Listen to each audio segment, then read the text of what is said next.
Él es uno de los delincuentes más buscados de Sudamérica, el líder del Tren de Aragua en Venezuela, Héctor Guerrero Flores, alias el Niño Guerrero. Y este es su prontuario: robo y hurto, homicidio, secuestro, extorsión, tráfico de drogas, porte de armas y fugas de cárceles.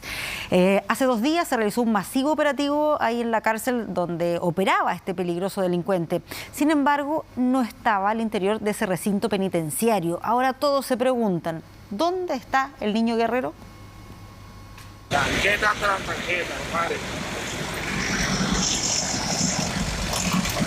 Tanquetas, granadas y 11.000 hombres. Eso usó la policía venezolana para desmantelar el penal de Tocorón, centro penitenciario y base de operaciones del Tren de Aragua.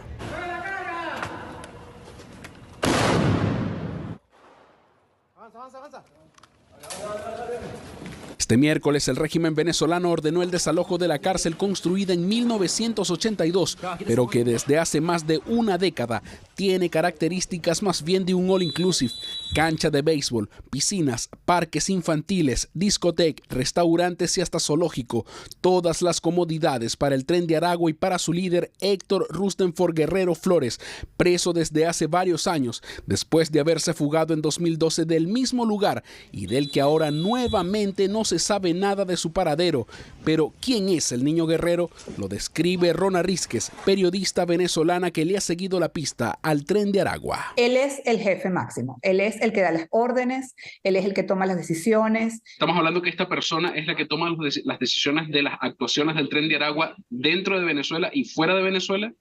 Definitivamente, eso es lo que, o sea, no lo digo yo, pues eso es lo que se concluye de investigaciones que han hecho los cuerpos de seguridad. Hace 6 años fue condenado a casi 2 décadas de cárcel por 12 delitos que se suman a su ya extenso prontuario. Su carrera delictual, al menos de lo que se sabe, comenzó el 2005 cuando atacó a un contingente policial, asesinando a un uniformado.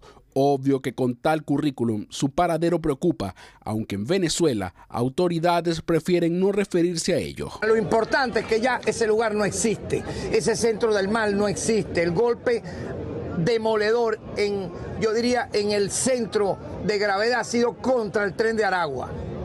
Directamente. ¿Por qué? Porque ya ese tren se descarriló, producto del golpe que le dio el Estado venezolano a esa mafia. 11.000 funcionarios para ese operativo y el Niño Guerrero, máximo líder de la cárcel de Tocorón y de la organización criminal que se expande por varios países, no fue capturado. ¿Dónde está el Niño Guerrero? Así titulan los medios no solo en Venezuela, también en Chile, donde sus tentáculos han llegado.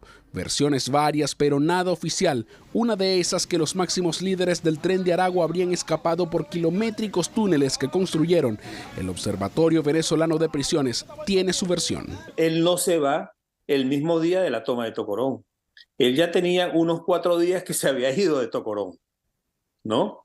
E hicieron la negociación y tomaron el penal. Y eso fue un acuerdo entre los criminales de la banda de Tocorón con el gobierno de Nicolás Maduro. Es la poca información, dicen los entrevistados para esta nota, que es lo que genera suspicacias sobre el resultado del operativo y sobre todo el paradero de alias Niño Guerrero y sus compañeros. En Venezuela, pues desde hace mucho tiempo no se informa sobre ciertas cosas, o sea, no se da la información completa o la información es restringida en general, y sobre todo la información que tiene que ver con temas de violencia. Cuando ellos dicen ya tomamos Tocorón con una población reclusa de 1.600 presos, entonces la cuenta que llevábamos nosotros era de más de 3.000 presos. ¿Dónde están los otros 1.400?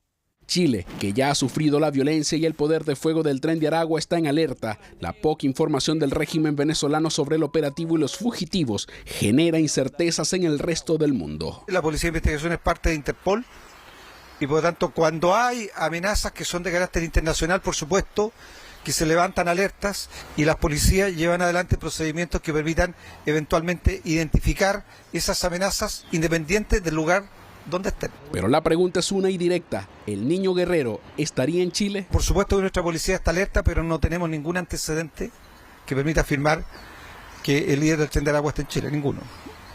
2 días después de ese despliegue policial en Venezuela, en la cárcel de Tocorón, los funcionarios presumen evidencias que darían cuenta del poder que tenía el Tren de Aragua desde su base de operaciones, una cárcel adaptada a sus gustos, desde donde daban indicaciones a sus brazos armados en otros países, incluido Chile. No vamos a creer en nadie. Está en Iquique, bueno, sabemos cualquier cantidad de hermanos que estamos unidos en la calle.